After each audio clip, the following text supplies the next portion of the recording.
আসসালামু আলাইকুম। ওয়ালাইকুম আসসালাম। আপনি ভালো আছেন? আছি। ও, আসতে কোনো কষ্ট হয় নাই তো? না, বিমানে ফেলার দিনে চলে এসেছি। ও, বিমানে কি কোন জায়গায় বসছিলেন বিমানে? ঢাকাতে উঠছি, সালতাইছি নামছি। আচ্ছা, যাই হোক, এত কথা বলার দরকার নাই। আমরা দর্শকরা বসে রয়েছে, এখন আপনি বলেন আপনার নামটা কি? ওর নাম হইতে আছে মহিউদ্দিন হাসান আল কবিরাজ। ও, কি কবিরাজ? কেন, আপনি কি চিকিৎসা করেন নাকি?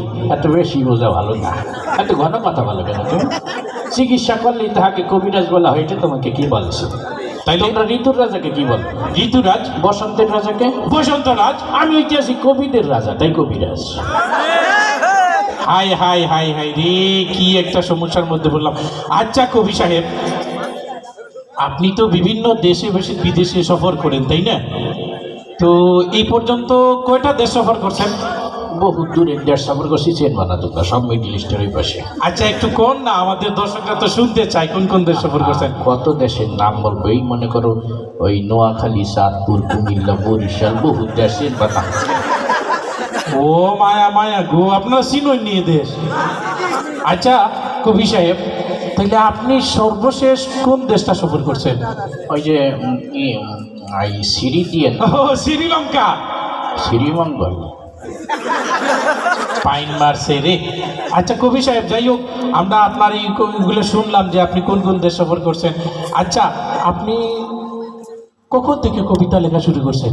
আমি তো বহুত আগে থেকেই কবিতা লিখি, প্রায় মনে করো 1900 থেকেই কবিতা লিখি। 1900 ছোটকাল থেকে? ও, তখন তো মানে আমার জন্মই হয় নাই জানি। আচ্ছা, যাই হোক, ঠিক আছে। আর কবি সাহেব, আপনার আরেকটা প্রশ্ন করি আমি। আপনার লেখালেখির অভিজ্ঞতা সম্পর্কে আমরা কিছু জানতে চাই। আচ্ছা, তোমরা তো গেদু মানুষ। হ্যাঁ, আমি তো বলেছি যে অনেক আগে থেকেই কবিতা লিখি। আমি যখন কবিতা লেখা শুরু করেছি তখন তোমার বাপদাদার জন্ম হয় না। ওরা কোথায় ছিলেন? এই তোমাদের রবীন্দ্রনাথ ঠাকুর, এই সুনীল গঙ্গোপাধ্যায়, এরা সব কিন্তু আমার জুনিয়র। ওদের আগে থেকে আমি কবিতা লিখি। শুনছি। তোমরা ছোটবেলায় একটা কবিতা পড়েছো, পাখি সব করে রব, রাতি পোহাইলো, কাননে কুসুম কলি, সকলে ফুটিল, ওইটা কিন্তু আমার লেখা। কিন্তু তোমরা তো আধুনিক যুগে ছেলে নিয়ে অনেক কিছু আপডেট পাইছো। হ্যাঁ, তোমরা যেমন এই যুগে আইসে আরবি হরফের সাথে এই জবরজের পেশ পাইছো। একসময় কিন্তু জবরজের পেশ ছিল না, শুধু অক্ষর ছিল। তো বাংলা অক্ষরে তোমরা আকার ও শিকার দীর্ঘিকার সব পাইছো, একসময় কিন্তু এইগুলো ছিল না। তাই? হ্যাঁ, একসময় শুধু অক্ষর ছিল। তো আমি যখন প্রথমে এই কবিতাটা লিখি তখন এগুলো কিছু আবিষ্কার হয় না, আকার ও শিকার দীর্ঘিকার কিছু আবিষ্কার হয় নাই।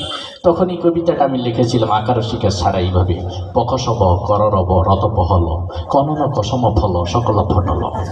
তার কিছুদিন পরে যে মনে করো ভাষাবিদরা আকার আবিষ্কার করলো, আমার কবিতা হয়ে গেল পাখা সাবা কারারাবা রাতা পাহালা, কানানা কাসামা ফালা সাকালা ফাটালা।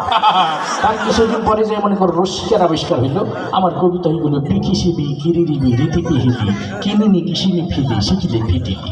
তারপরে যে যখন রস্যকার আবিষ্কার হইল, আমার কবিতা হয়ে গেল পুকুশুবু কুরুরুবু ঋতুপু হলু কুনুনু কুসুমু ফুলু শুকুলু ফুটুলু। তারপরে যখন এইকার আবিষ্কার হইল, আমার কবিতা হয়ে গেল পেখে সেবে কেড়ে রেবে রেতে পেহেলে কেনে নেকে সেমে ফেলে সেকেলে ফেটেলে। তারপরে যখন ওকার আবিষ্কার হইল, আমার কবিতা হয়ে গেল পুকুশুবু করুরবু রতপ হলো কোনুনু কুসুম হলো সকল ফটলো। তারপরে যখন ঔকার আবিষ্কার হইল, আমার কবিতা হয়ে গেল বৌ খৌ সৌ বৌ কৌ রৌ রৌ বৌ রৌ তৌ বৌ হৌ লৌ কৌ নৌ নৌ কৌ সৌ নৌ ভৌ লৌ সৌ কৌ লৌ ভৌ তৌ লৌ। সব কিছু যখন আবিষ্কার কমপ্লিট হয়ে গেল, আমার কবিতাটাও কমপ্লিট হয়ে গেল। পাখি সব করে রব, রাতি পোহাইল, কাননে কুসুম কলি, সকালে ফুটিল। হাই রে কবিতা রে। আচ্ছা কবি সাহেব, এতক্ষণ তো অনেক শুনছি আপনার কবিতার গুনগুনানি। আচ্ছা, যখন অক্ষর ছিল না তখন আপনি কিভাবে কবিতা পড়ছিলেন? যখন অক্ষরও আবিষ্কার হয় নাই তখন এই কবিতাটা আমি লিখছিলাম ইশারা ইঙ্গিতে। তখন এই কবিতাটা আমি লিখছিলাম এইভাবে: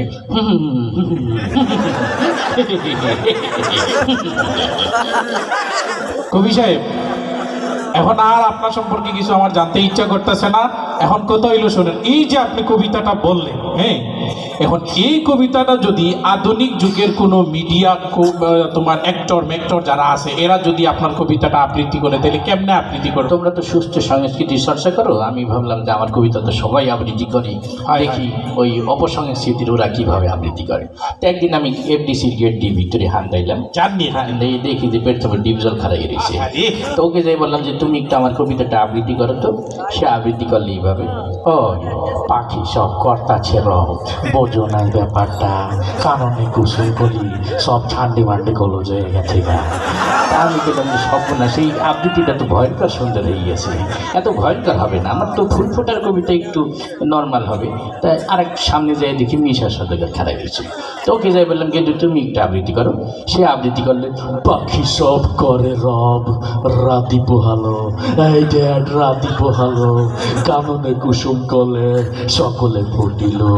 তা আমি গেলাম তোরটা তো আরো ভয়ঙ্কর বেশি শোনা গেল, তোর দিয়ে হবে না।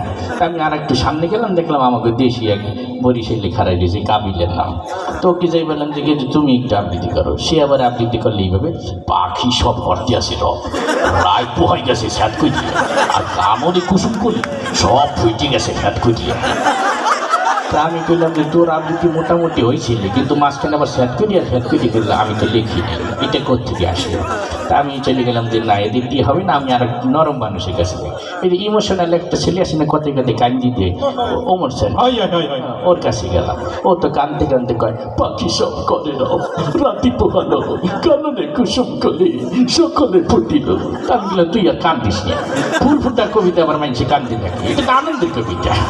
তারপরে ও দেখলাম পারলো না, চলে গেলাম ওই মান্নার কাছে। মান্না আবার এটারই ইমোশনাল দিয়ে কইল, পাখি সব করে রব, রাতি পোহালো, মজান রাতি পোহালো, কাননে কুসুম কলে সকলে ফুটিল। আমি গেলাম তোরটা মোটামুটি হয়েছিল, মাঝখানে আবার আম্মাজান আসলো, আমি তো আম্মাজান লিখিনি। তারপরে আমি চলে গেলাম, ওই যে কথায় কথায় মারামারি করে একটা ছেলে আছে, এই অ্যাকশন হিরো, ওকে যেই বললাম যে তুমি আবৃত্তি করো। ও তো সেই তিমে থেকে পাখি সব করে রব, রাতি পোহালো, কারণে কুসুম কলে সকলে ফুটিল, এটা বুঝি মেটে দিচ্ছে। তা আমি বললাম যে এই জগতে দেখলাম আমার কবিতাও নিরাপদ না, আমি নিজেও নিরাপদ না। তা আমি ভাবলাম যে না, এই চলচ্চিত্র অঙ্গনের বাইরে একটু রাজনৈতিক অঙ্গন থেকে বুঝে আসি। তো রাজনৈতিক অঙ্গনে যাই প্রথমে দেখা হয়ে গেলো আমার কাকুর সাথে, সবাই জায়গায় কাকু কাকুকে যাইয়ে বললাম যে কাকু আপনি একটু আমার কবিতাটা আবৃত্তি করেন। কাকু আমার কবিতা আবৃত্তি করলে এইভাবে, পাখি সব করে রাতি পোহালো, এ নিয়ে রাজনীতি করার কিছু নেই, কারণে কুসুম কলি সকলেই ফুটিল, ফুল ফুটুক আর না ফুটুক পদ্মা সেতু কিন্তু হয়েই গেল। আমি বললাম যে কাকু আপনারই দিয়েছি আমার ফুল ফুটার কবিতা আবৃত্তি করতে, আপনি এর ভিতরে আবার পদ্মা সেতু আনতে দিলেন কেন? তো আমি ভাবলাম যে না, আপনার দলে কাজ হবে না, আমি একটু বিরোধী দল থেকে ঘুরে আসি। বিরোধী দলের যে মুরব্বী ম্যাডাম আছে তাকে যাই বললাম যে ম্যাডাম আপনি একটু আবৃত্তি করেন। ম্যাডাম মুরব্বী মানুষ, সুন্দর করে আবৃত্তি করলে এইভাবে, বিসমিল্লাহির রহমানির রহিম।